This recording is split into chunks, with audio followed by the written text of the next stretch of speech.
मित्रांनो आता जाळी टाकायची सुरुवात झालेली आहे. आपला पहिला मासेमारीचा दिवस आणि सुरुवात झालेली आहे. दबंगची जाळी म्हणजे सुरमई मासेमारीची जाळी.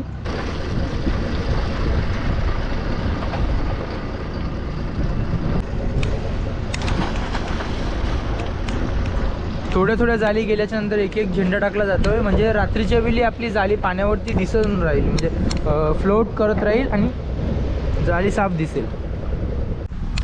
मित्रांनो समोरची बाजू दिसते ती खालची बाजू आहे आणि खालच्या बाजूला वजन बांधले जाते. रेती आणि सिमेंटपासून बनवलेले घाटे असतात.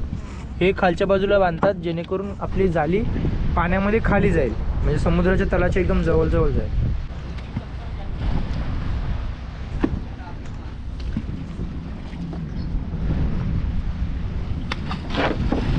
आणि हे सर्व जे वजन दिसतात ते बरोबर एका लाईनमध्ये ठेवायला लागतात. जेव्हा आपण जाळी टाकू ना तेव्हा जाळी टाकताना अडथळा होणार नाही किंवा आपण भासणार नाही. चला मित्रांनो आता जाळी टाकून झाल्यात आणि जेवायची वेळ आहे. आता जेवून थोडी विश्रांती करायची आणि पुन्हा जाळी उचलायला सुरुवात करायची. या जेवायला या. चला या सर्वांनी जेवायला. खोल समुद्रामधलं आपलं पहिलं जेवण.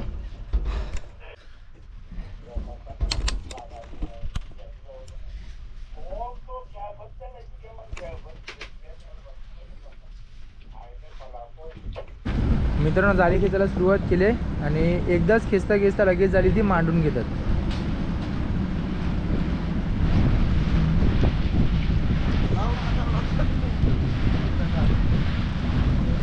जाळी खेचायच्या मशीनला बूम म्हणतात आणि आत्ताचे वेळी म्हणजे या काळामध्ये जास्तीत जास्त बूमचाच वापर केला जातो.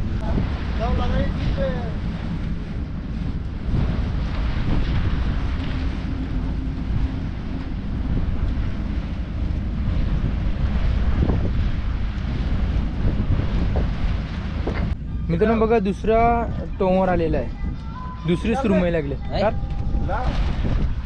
आणि ही पहिल्यापेक्षा खूप मोठी आहे. उपर उठा. बघा मित्रांनो जबरदस्त साईजची सुरमई आहे. 3-4 किलोची सुरमई आहे. बघा जबरदस्त साईज आहे.